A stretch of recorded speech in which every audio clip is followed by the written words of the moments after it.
is found in Romans chapter 8, verse 14 to 16. For all who are being led by the Spirit of God, these are sons of God. For you have not received a spirit of slavery leading to fear again, but you have received a spirit of adoption as sons, by which we cry out, Abba, Father.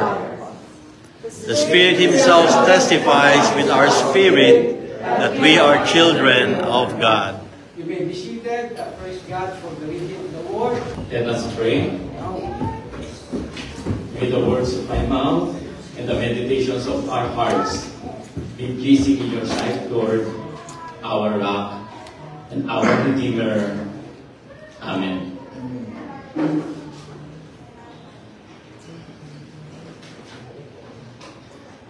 Assurance of salvation is a problem in two opposite ways.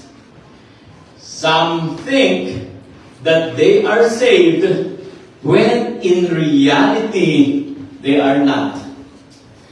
They think that they have faith that saves, but they are mistaken. These people have false assurance. On the other hand, there are others who are truly saved, but they wrestle with doubts about their salvation. Their uncertainty causes them a lot of anxiety and even grief. And so, they miss out on the joy of experiencing God's love. They are unable to come to Him with the assurance that He will welcome them in His loving arms. These people need true assurance. The former have false assurance of salvation and so are not truly saved. The latter are truly saved but need true assurance of salvation. Which one are you? Which one are you? Romans 8 is all about assurance of salvation. If you are walking in the flesh, but think that you are saved, this chapter in Romans will shape you into examining your heart. Only those who walk according to the Spirit can have true assurance that they belong to Christ. One ministry of the Holy Spirit is to assure us that we are His children. In the New Testament, assurance rests on three pillars. First, have you abandoned all trust in your own good works so that you are trusting in Christ alone? If yes, then arises the question, how do you know that your faith is genuine faith that saves? How do you know that your faith is genuine faith that saves? Last Sunday, I mentioned in my sermon at Kingsville about Judas Iscariot, who had faith and repentance, but fell short of a kind of faith that saves. He had faith, he had repentance, but was not saved. So how do we know that our faith is genuine faith that saves? That leads to the second pillar. If your faith is genuine, then you possess new life in Christ, and that new life always manifests itself in changed thinking and behavior. Changed thinking and behavior. There will be evidence in your life that God has changed your heart. These are some.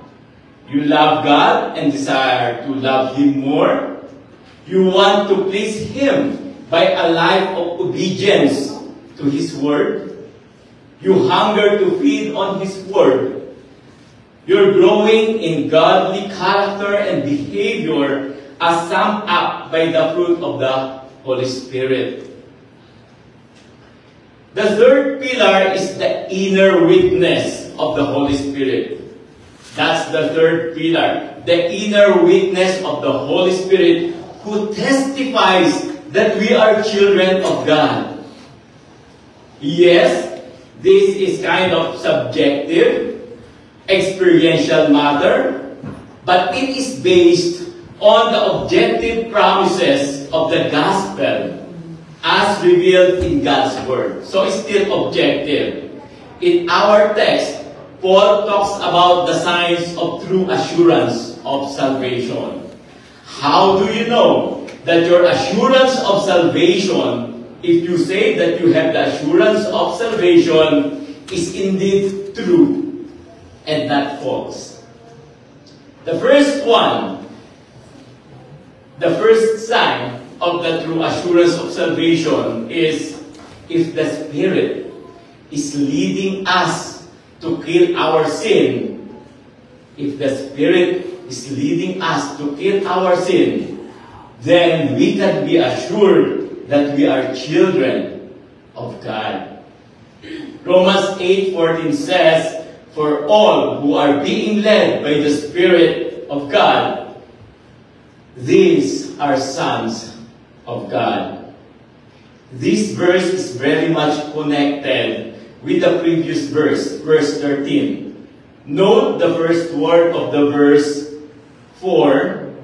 Paul is explaining verse 13. So we have the first word 4.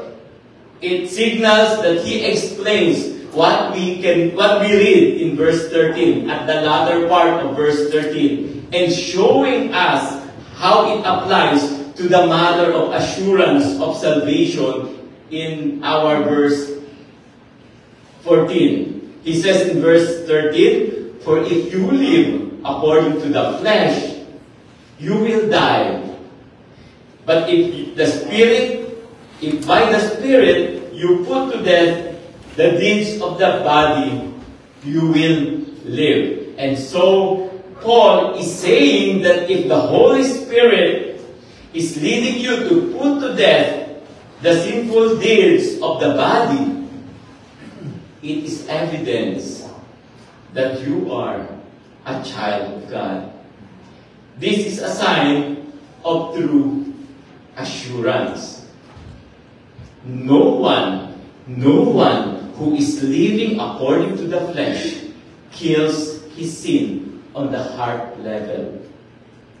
Others may kill their sin, but not on the heart level, meaning from the inside. Some legalists or ascetics may control their sin outwardly so that they can look good to others. But they are filled with pride about what they do and what they can do. They do not kill their sin to glorify God, but to glorify self, to feel proud about themselves that they can do it on their own, that they can kill the sin lingering in them.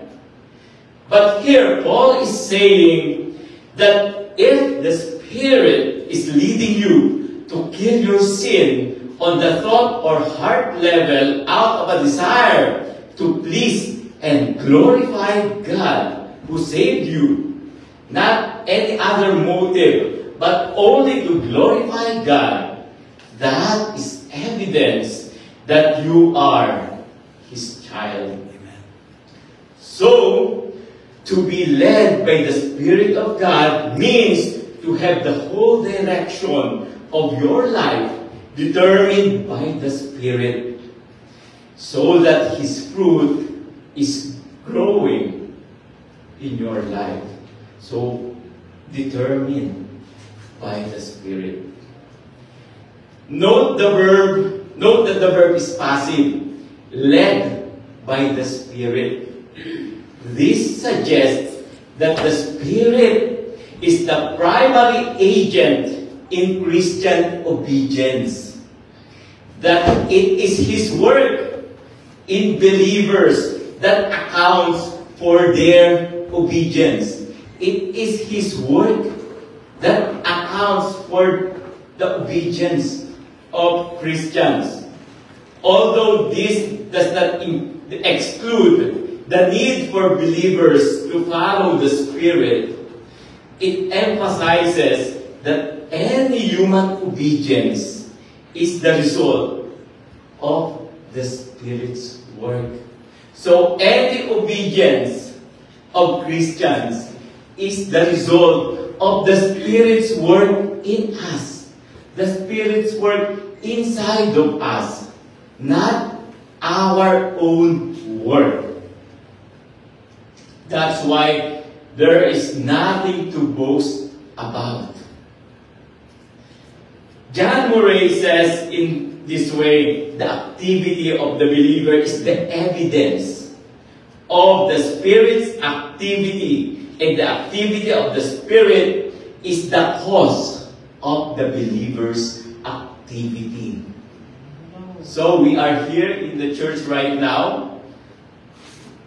Our activity of coming to the church, to this church, must have been the Spirit's work in us, not our own work.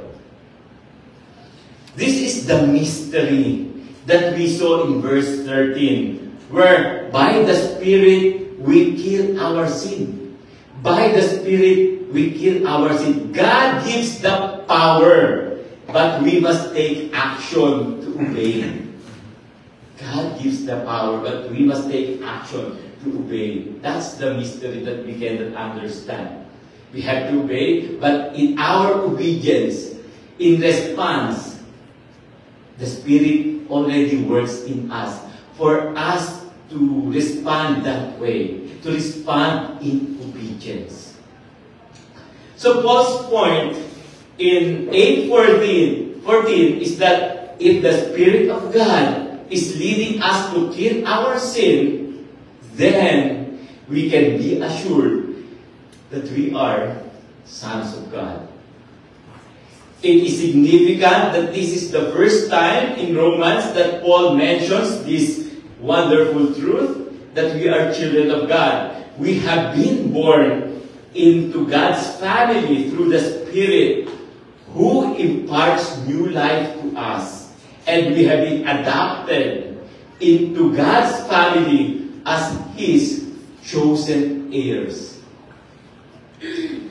Again, Paul's first point in true assurance of salvation is that if we are killing our sin on a daily basis, that did not come from us.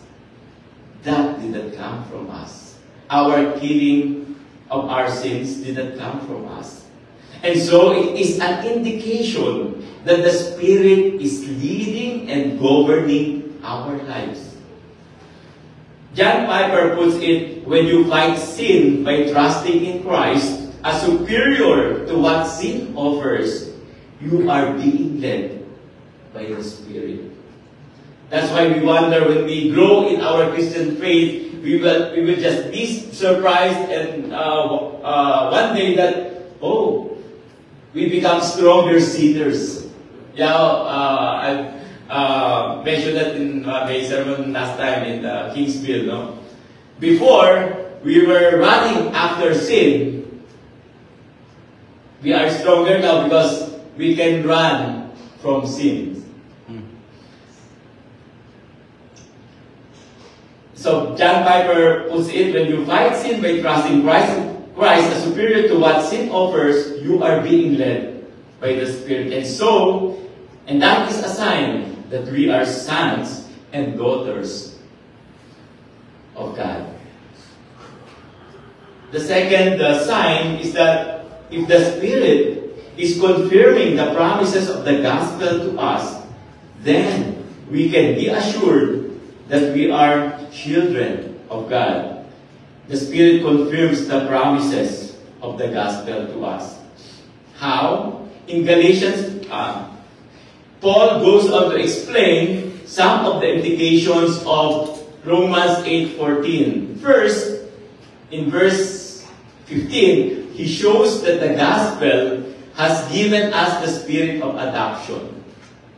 The gospel has given us the spirit of adoption. So the first one, we are able to kill our sins. We are able to triumph over sins. That is a sign that we have the assurance of salvation. Next is the gospel has given us the spirit of adoption as God's Son, so that we are intimate, childlike terms with the Father. We feel our closeness with God, our intimacy with God.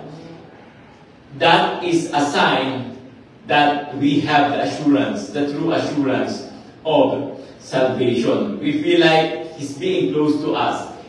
It feels like we are really His Son. It feels like He's really our Father. That kind of feeling. Then in 8:16, he shows how the Spirit confirms the gospel promises to us through His inner witness. So the first one is we feel our being His children. We feel that we are really adopted into God's family. And the second one, the inner witness. The third one is the inner witness. The inner witness. So, the Spirit confirms the gospel promise that we become children of God through adoption. We feel that we are really adopted. We belong to the family. We are adopted to the family. We don't feel like orphans. Later on, we will be able to assess from here how we are. Do we feel we are orphans, or we already feel we really belong to the family? Romans 8:15, for you have not received a spirit of slavery, leading to fear again, but you have received a spirit of adoption as sons, by which we cry, Abba, Father. The Spirit brings us into this relationship as adopted sons of God. It is the Spirit bringing us to this relationship. We really feel it, that we belong to the family. From the human spirit of bondage and fear that the law brought, the Holy Spirit now transforms us from slaves to sons through adoption.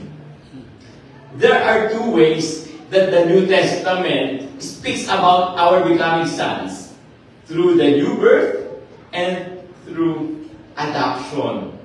Adoption is relatively rare, occurring only 3 other times with reference to Christians.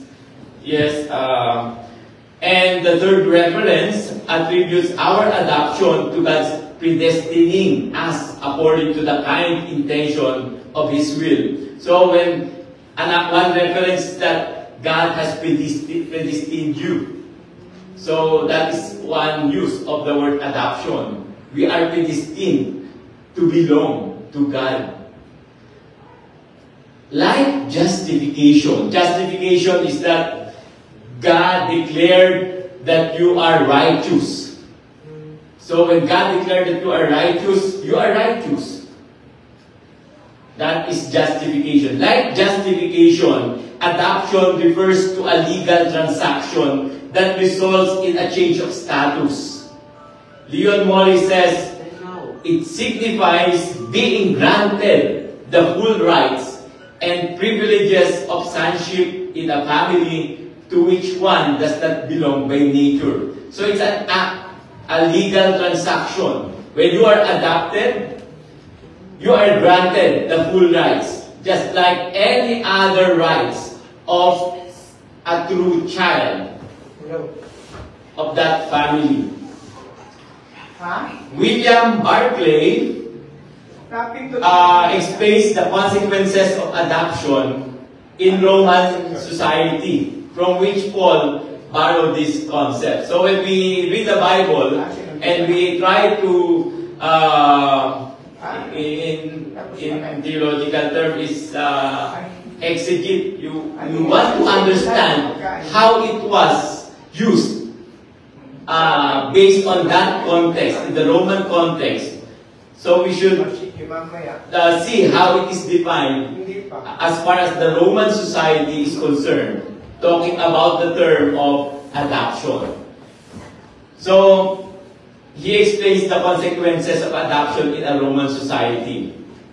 So we learn, according to William Barclay, the adopted person lost all rights in his own family. You lose all your rights in your own family, and gained all the rights, all the full rights of a legitimate son in his new family. In the most binding legal way, he got a new father. So, you are totally in the new family. You lose all your rights in the old family. It followed that he became heir. You became heir. So he became heir to his new father's estate when you are adopted. Even if other sons were afterwards born, it did not affect his rights. He was inevitably co-heir with them. So that's what you enjoy as an adopted child. In law, the old life of the adopted person was completely wiped out. Why? So, you burn all your birth certificates, all your legal personalities, documents, totally wiped out. For instance, even your debts are cancelled. No. So if one family adopts you, and it so happened that you had debts from your previous family, it's cancelled out, totally wiped out. He was regarded as a new person, entering into a new life with which the past had nothing to do. If you are adopted, your past had nothing to do as far as you are, as far as it is concerned. You belong now to a new family. That is how the Roman society defines adoption. And lastly, in the eyes of the law, he was absolutely the son of his new father. So you forget about your past. You are with your adopted family, and that is your new life. That is your new family. You forget everything. When the Holy Spirit enables us to believe in Christ and to understand our new understanding as adopted sons of God, all of these privileges apply to us and result in a great change in us. Imagine if you are adopted from a family and a new family adopts you, it totally as a great change. Totally a great change in your life. We have a new legal status before God, but also we have a new relationship with God as Father. Paul says that the result of our adoption is that by the Spirit we cry out, Abba, Father. God's adopted children often cry out to Him as their Father when they are in need. So the fact that it is being used to us, Abba, Father, we can cry as Abba, Father. It signifies intimacy, which we have never experienced before. That's why it's a kind of relationship that signifies intimacy before the child of God, the new convert, the new Christian, and God. If you will still remember, Jesus addressed the Father as Abba Father in Mark 14:36 as he prayed in the garden just before he was arrested. He taught his followers to pray to God as our Father in heaven, who is in heaven. When Paul applies Abba Father to us as God's adopted children, it means that we can draw near to God in our distress or time of need with the same sense of intimacy. Again, with the same sense of intimacy and assurance of being heard that Jesus had. While Father or Abba connotes intimacy and dependency, we must also remember that He is the sovereign of the universe and that His name is holy. So as we come before Him, we are reminded that we must also come with reverence and profound respect. Yes, He is our Father, yes, but He is also the King, the Creator, the King of the universe. So we are also reminded to come to Him with reverence and profound respect. In the book of Gospel-Centered Life by Thune and Walker, they contrast the orphan from the son or daughter as follows. So let's see, the orphan and versus the son and daughter. If you are an orphan, you lack a vital daily intimacy with God. But if you truly are a son or daughter of God, prayer is a vital, ongoing part of the day. Because you know that your Father listens to you. But if you are an orphan, there's no daily intimacy. If you are an orphan, because you are an orphan, nobody, you don't feel any love from anybody. You are anxious about friends, money, school, grades, etc. But if you are a son or daughter, you feel free from worry because of God's love for you. If you are a son of God, you are a son or daughter, we are confident because we have a father or mother. We have parents who can console us. If we are the orphan, we feel as if no one cares about us. But if we feel like we are son or daughter, we are content in relationships because we are accepted by God, no matter what. So our joy, our happiness does not depend on our relationships with our classmates, our friends, because we are confident with God accepting us, or our family, in the context of family, we are confident with our mother or father's love. If you are an orphan, you live on a success-fail basis. You measure your importance, your value on your success and failure. But if you are a son or daughter, you trust less in self and more in the Holy Spirit, or in the context of family. As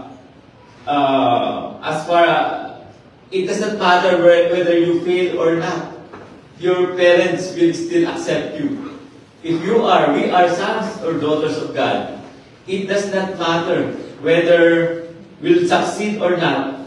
We know, we are confident that God accepts us. If you are an orphan, we need to look good. We have to prove ourselves. But if you are son or daughter,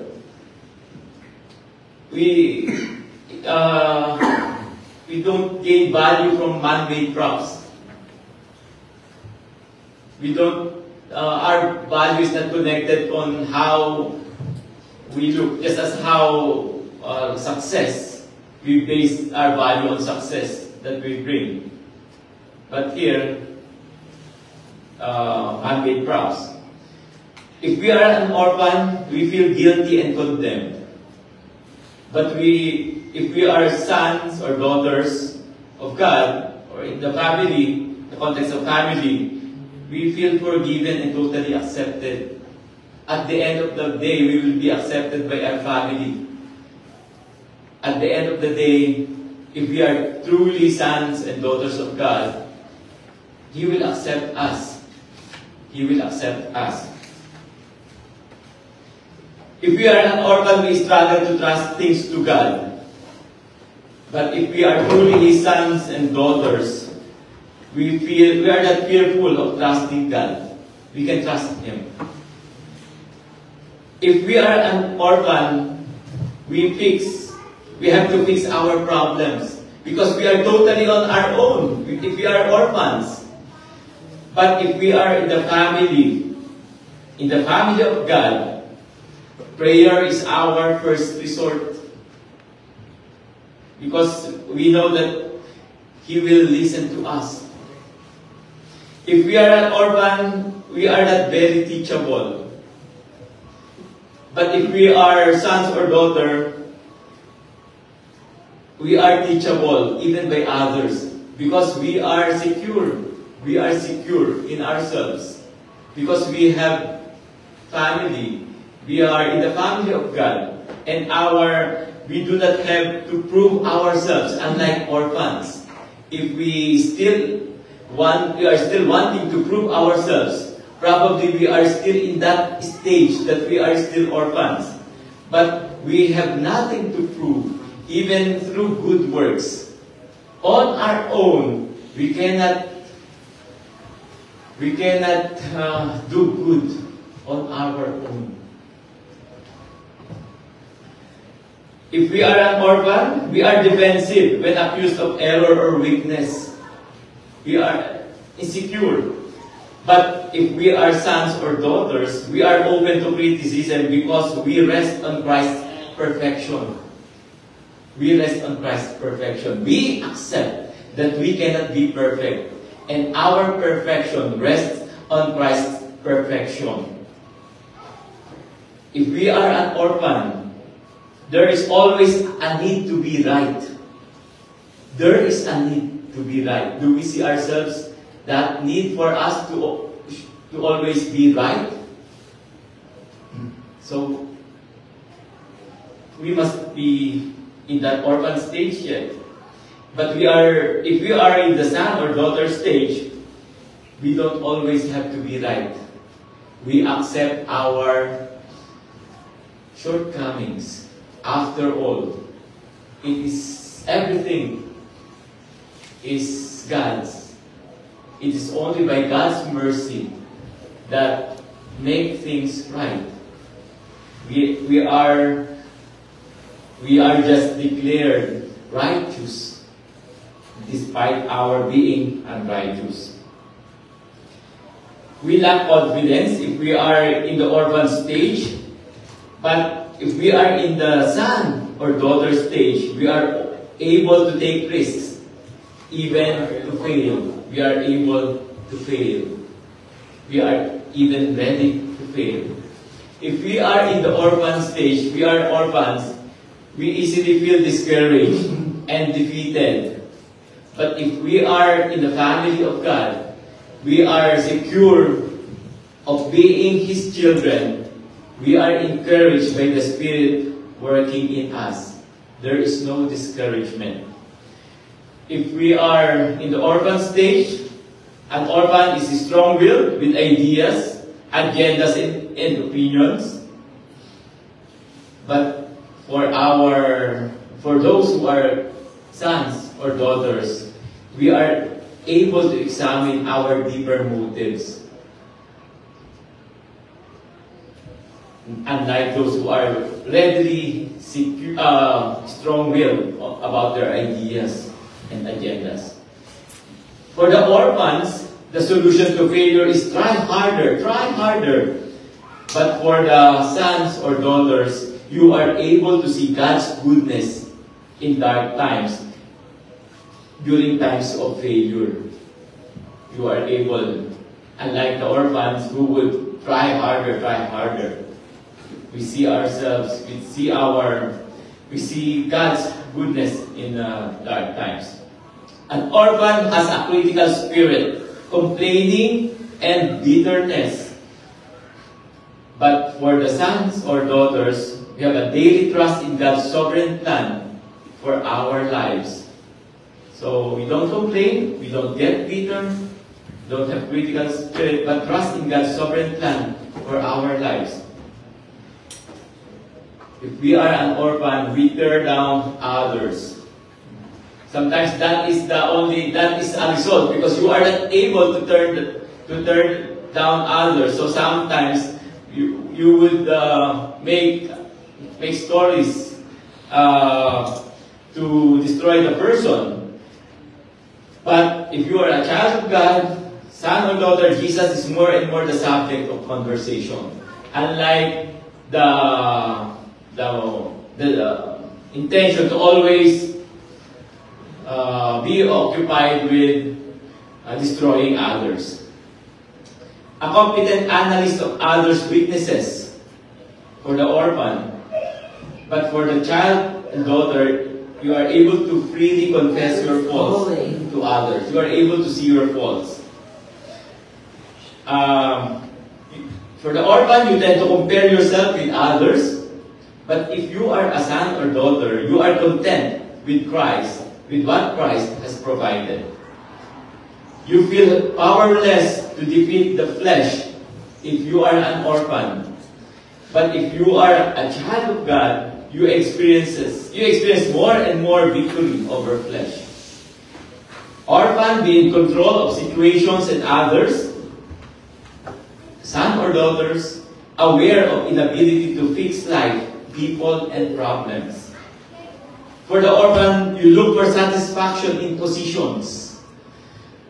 For the sons and daughters, you have freedom from making a name for yourself. Looks for satisfaction in possessions for the orphans. For the sons and daughters, God truly satisfies your soul. And lastly, tends to be motivated by obligation and duty, not love for the orphan, but for the sons and daughters, learning to live in a daily partnership with God. The Spirit assures us by confirming the promises of the gospel that we are God's adopted children. Assessing yourself based on the table above, where do you find yourself? Are you the orphan or the son or daughter? Your answer confirms whether your assurance of salvation is true or false. Where do you find yourself? Do you feel like you're still an orphan? Or you already feel like you're really a full-fledged son and daughter? The second point is the Spirit confirms the gospel promises to us through His inner witness. Romans 8:16 says, the Spirit Himself testifies with our spirit that we are children of God. It means that the Holy Spirit confirms to our spirit the promises of the gospel. It is an immediate and direct inner sense that the gospel is true. The gospel is true. And that it is true in my life. It confirms that the gospel is really true. And it also confirms that it is true in our lives. If you believe personally in the truth of the gospel, where did that come from? I repeat, if you believe personally in the truth of the gospel, Where did that faith come from? It did not originate in you. The natural man does not accept the things of the Spirit, for they are foolishness to him. And he cannot understand them because they are spiritually appraised. So there is not that connect. You are a corrupt person. So on your own, you will not seek the Spirit because you are corrupt. As a natural man, you don't accept. It is not natural for you to accept the things of the Spirit. Another one. There is none who understands. There is none who seeks for God. It is not natural for people. Because we are naturally corrupt. We are sinners. So, to understand and believe in the gospel, if you believe in the gospel, to understand and believe in the gospel requires a supernatural work of God's Spirit in your heart. So if we believe in the gospel, it has started by God's Spirit working in you supernaturally. It is not on our own volition, because on our own, we cannot do that. When you say, with all truthfulness, both at the time of your conversion, and many times thereafter, yes, I do believe in Jesus Christ as my Savior and Lord, that is the inner witness of the Spirit of God testifying to your spirit that you are God's child. When you're feeling guilty and condemned because of your sins, and you read, therefore, there is now no condemnation for those who are in Christ Jesus, and something inside of you exclaims, thank God. Where does that inner sense of joy come from? It is the Holy Spirit testifying to your spirit that you are a child of God. We are being convicted. We are convicted because of God's Spirit speaking to your spirit. That is the inner witness experienced by those who are truly assured of their salvation. So if we truly have the true assurance of salvation, we experience that through that inner witness. Or maybe you're feeling all alone and wondering if anyone cares for you or is concerned about your problems, and you read that you can cast all your cares on God because He cares for you. As you read that promise, your spirit is strengthened with renewed hope in the Lord. Where did that hope come from? It is the Spirit of God testifying to your spirit that you are His child. Are you then a child of God? Are you sure that you are a child of God? How can anyone be sure? Have you abandoned all trust in your own good works and trusted in faith in Christ alone to save you from God's coming judgment? That is the main source of anyone's assurance of salvation. But how can you know if your faith is genuine? That it is the kind of faith that saves. Is the Holy Spirit governing your life so that you kill your sin every day? Is the Holy Spirit confirming to you the truth that God has adopted you as His child? You really feel that you are really a son and daughter. You don't feel like an orphan. Does the Holy Spirit repeatedly confirm to you through inner witness the many promises that God gives to His true children? If you answer in the affirmative, your assurance of salvation is indeed true. You have the blessed assurance.